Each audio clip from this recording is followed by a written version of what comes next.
Are you tired of sitting at home, bored, even when you don't have Corona? Well, today, I'm gonna teach you how to make chips. So let's go.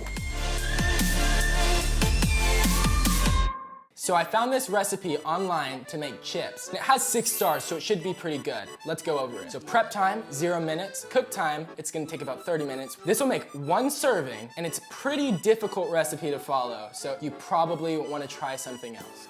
Let's go over the ingredients. First things first, you're gonna need 10 Lethics, which is 30 bushels of Lay's potato chips. Right now, I only have half a cab, approximately 1/38 of an F-log. For today's demonstration, it's not gonna be entirely accurate, but you can still follow along. Next up, we've got chips, which you need to thoroughly tenderize. Generally, I use a meat cleaver to tenderize my chips. Now, if you don't have a meat cleaver, you can use a rock. That'll do just the same. Next up, we've got 1 log, which is 1/72 of a bath. If you know anything about baths, 1 bath is equivalent to 1 F-log. So I wanna clarify, we're still going off of F-log, so don't worry. You're gonna need 1 log of dihydrogen monoxide. You can just go over to your fridge real quick, or even go to your kitchen sink if that's closer by. You're also gonna need Olive Garden's freshly cracked pepper. You can pick this up at any of your local Olive Gardens. I think they're probably closed right now, so regular granulated pepper is gonna do just fine. I don't know of anything that goes better with granulated pepper than an F-sharp.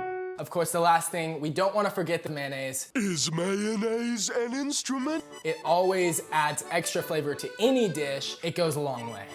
Now let's dive in and start making chips. All right, so once you have your medium-sized bowl, we're just gonna pour these. And you can just take the mixing cup so that you get accurate measurements. Gotta do 4 of these so that it's 1/38. So we do this, okay.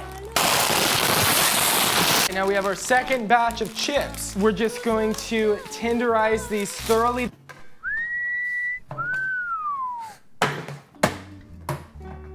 All right, so now we're gonna pour these chips onto a nice surface, and then we can just take our meat cleaver. We want to pour this into the bowl. Again, your meat cleaver, and just kind of brush it in there. I'd like to be able to give you an idea, visual of what yours should be looking like. You have your medium-sized bowl, chip 1, chip 2. So you have the regular Lay's potato chips, then you have your tenderized chips. Okay, so now what you want to do is add in the dihydrogen monoxide. Fill it up as best you can. Drop it in evenly. It should look something like this. Now we need to add in Olive Garden's freshly cracked pepper. So you just wanna nicely dabble that in. An even distribution is really the key there. Wait, before I forget, we need to see that with that F-sharp, so let.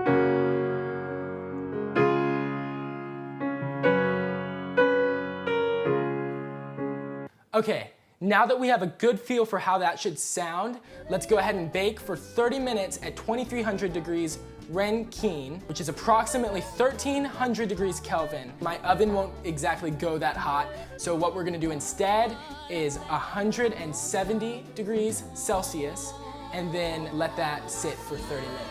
And then just to give you guys an idea of what it looks like in the oven, that's what we should be going for. I have to restart my potatoes. Oh. Just want to put it on 170 degrees Celsius. And then we're good to go. Okay, looks like the oven just beeped. I'll show you guys how it should look. Should look something like that. And can't forget the last and most important ingredient, which is, you guessed it, mayonnaise. Once you have your mayonnaise, you're just gonna wanna take 1 spoon and just drop it in. You don't need to mix it or anything. What you'll do is serve it on a plate to your guest and just tell them to enjoy it. Disgusting. What a strange combination. Very weird, doesn't work for me, that one. I mean, it's just greasy, it's dreadful. Okay. Fatality!